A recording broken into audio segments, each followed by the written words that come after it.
Last week, Apple introduced updates to all of their AirPods models, and I gotta say, while some upgrades are really impressive, some of them are just very weird. So here's everything new with all the 2024 AirPods and whether or not you should upgrade. Okay, so the first update is when it comes to the base AirPods. You know, the entry-level model that looked exactly like the first 2016 AirPods that Apple was still selling in 2024 for $130. Yes, those ones. They're now gone. Finally. The next update is when it comes to the AirPods 3. What was previously the mid-tier model has now been replaced with the AirPods 4. And these are actually a very significant update. First, there's a new case, which is a bit smaller than the old one.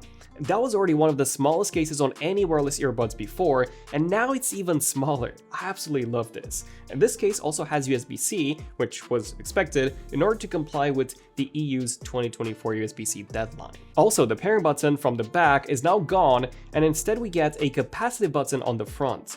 You double tap the front to enter pairing mode, and the LED light on the case has also been changed so that it sits under the case rather than on top of it. Meaning that the AirPods case will now look super clean and you'll only see the LED light when you open up the case or when you put them on charge. Now, aside from the case, the AirPods themselves also get a number of updates. The shape has been improved, and they do actually look quite a bit more different than the AirPods 3 now. They seem to be smaller and angle more into your ears than the previous model. I never found the AirPods 3s to be uncomfortable for me, but at the same time, I'm mostly using the AirPods Pros. Still, if you had any issues with the AirPods 3 in terms of the fit, the 4s should now fit you much better, at least according to Apple. I'll definitely be trying them out when I get them next week, so make sure that you subscribe to the channel for that. Aside from this new shape, the new AirPods 4s also have improved water and dust resistance with an official IP54 rating now, which means that they can withstand water splashes, although not submersion. So if you're out running and it starts raining, you'll be fine, and your AirPods will also be fine. And we're also getting some pretty significant improvements to audio. I never thought the AirPods 3 were bad, they were okay, although they were definitely far behind the AirPods Pros in terms of the overall sound quality. Now, however, they should be similar to the AirPods Pros as they've now got completely new audio drivers, which according to Apple, deliver richer highs, stronger bass, and a significantly improved audio experience and quality overall. They've also got a vent now for equalizing the internal pressure, and all in all of these sound quality improvements do make me very curious to compare them against my AirPods Pro 2. And just like the Pros, they've also got the H2 chip up from the H1, which does enable a couple of extra features. Voice isolation should deliver clearer calls by removing unwanted background noise. There's also support for personalized volume, which automatically adjusts the different types of media volume to the level that you usually tend to listen to. And the H2 chip also allows you to invoke Siri by simply just saying Siri. No need for hey. Plus, we also get Bluetooth 5.3 now up from 5.0, which means that if you've got an iPhone 14 or newer, which also supports Bluetooth 5.3, they will pair faster now. All in all, the upgrades that the AirPods 4s bring over the AirPods 3s are actually quite significant. So should you upgrade if you've already got the AirPods 3s? Maybe. You get what's supposed to be a noticeably improved fit, much improved audio, at least according to Apple, we'll be testing this for sure, a USB-C, a smaller case, the H2 chip, and a number of new features for what is exactly the same price as before. There is, however, one single downgrade, and that is the battery life. This is now 5 hours per AirPod, down from 6. Although, if you've already had your AirPods 3s for a while, their battery life probably got worse since, so you likely already get around 5 hours now too. Now, if you're looking for a way to keep your passwords protected and synced across all of your devices, our sponsor NordPass is the best way to do that. In May, I met NordPass's engineering manager, Garrett, to find out how they keep your sync data encrypted, even from themselves. There's been many talks about this zero-knowledge architecture. Can you say more about that? Sure. So zero knowledge, it implies that we have zero knowledge about your data. So yes, we store your data in our data centers, but nothing we store is unencrypted, right? So you type in a password into NordPass, it gets encrypted on your device, right, with your private key, which stays on the device and never leaves the device. And then you send it to the backend. So even when our backend is compromised, an attacker would not have access to the data you have. And in contrast to other password managers out there, we encrypt everything. So that means it's not only the password, but also the URL, the name of the item, the folder structure, pretty much everything. Right, so everything is encrypted automatically as soon as the user inputs that data. Yes. So keep your passwords super safe and accessible by checking out NordPass using the link below. Now, Apple did introduce another AirPods 4 model, and this is where things get really weird. This version is essentially an AirPods 4 Plus, or AirPods 4 Pro, as they do add a number of extra features. Apple calls them the AirPods 4 with active noise cancellation, which may seem like that's the only difference. However, there are actually a few. So yes, this version, which costs $50 more, does include active noise cancelling, which I do find very weird to have on an open ear design.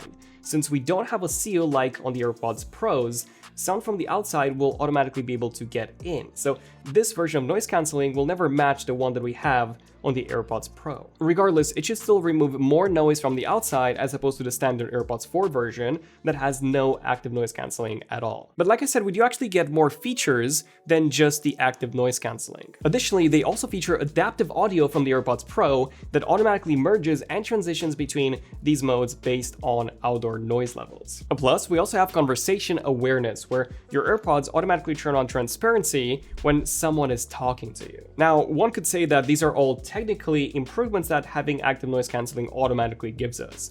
But we do actually get some other new features too. For example, the case includes wireless charging, which the standard AirPods 4 case does not. However, it does remove MagSafe, which the AirPods 3 with the more expensive MagSafe charging case did include. You can use an Apple Watch charger to charge it from, which is actually very handy, as it means that you can charge it on multi-device docks like this one, and then have the MagSafe free to charge your iPhone on. On top of this, the case also includes a speaker, just like on the AirPods Pro, which you can use in Find My to locate it fairly easily. However, this case does lack the ultra-wideband chip that we do have in the AirPods Pro case, so you won't be able to locate it as accurately. And it also lacks the lanyard loop in case this was important to you. Still, this more premium version of the AirPods 4 does have fairly significant upgrades, and I do find it very odd how Apple named them. Like, honestly, I think they should have called the AirPods 4s the AirPods SE, and then this more premium version, the AirPods 4 instead. But what do you guys think? Let me know down below. This brings me to the AirPods Pro 2. These ones did not get any hardware upgrades, but we did get one major software upgrade. Later this year, you'll be able to use them as a hearing aid. This feature has been leaked for so many years now, and I'm happy to finally see it after Apple got FDA approval for it. Additionally, they'll also support a hearing aid test, so if you think you're having some hearing issues, now you'll be able to get a quick and easy answer. All of these new AirPods 4 features do get me really excited for the AirPods Pro 3s, which are rumored to come next year, and I'm pretty sure that just like the AirPods 4s, we'll also see a smaller case and redesigned AirPods that are more comfortable. Which brings me to the AirPods Max. These are Apple's highest-end AirPods. They cost double of what the AirPods Pro costs, and even when you compare them to other over-the-head headphones like the Sony WH-1000XM5s, great name by the way, the AirPods Maxes are $150 more expensive. So you would think that after 4 years of no updates to the AirPods Maxes, the second gen would come with some big changes. New audio drivers, a newly redesigned case, definitely a new chip, and maybe even MagSafe? Well, no. The only new change that AirPods Maxes got was USB-C and some new colors, but that's it. There's nothing else that's been changed, not even the chip. We still have the same H1 chip as in 2020 that no other 2024 AirPods even feature anymore. This means that despite them being over their heads, the noise cancelling is actually about the same as on the AirPods Pro 2s now. Transparency mode is actually better on the AirPods Pro 2, and we also lack features like conversation awareness, personalized volume, voice isolation. We also don't have support for saying just Siri instead of the whole hey word as well. We still have the old Bluetooth 5.0 standard instead of 5.3, so connecting them to a new iPhone would actually take longer than connecting any other pair of modern AirPods. Literally, the only reason why I think Apple even updated the AirPods Maxes in the first place is to simply comply with the EU's USB-C regulations, which state that all devices sold in EU need to have a USB-C port by the end of 2024. And I think that for a company like Apple, not doing more to their highest-end AirPods is honestly so bad and so disappointing. The good news is that the AirPods 4s are generally a really good upgrade. But yeah, I would love to hear your thoughts on all of this down below, and do subscribe as we'll have hands-on videos with all of these new and exciting Apple products in the next few days. And also don't forget to check out our app wallpapers for some awesome 8K wallpaper designs. I'm Daniel, ZONEofTECH, and I'll see you guys in the next one. ZONEofTECH, signing out. Cheers.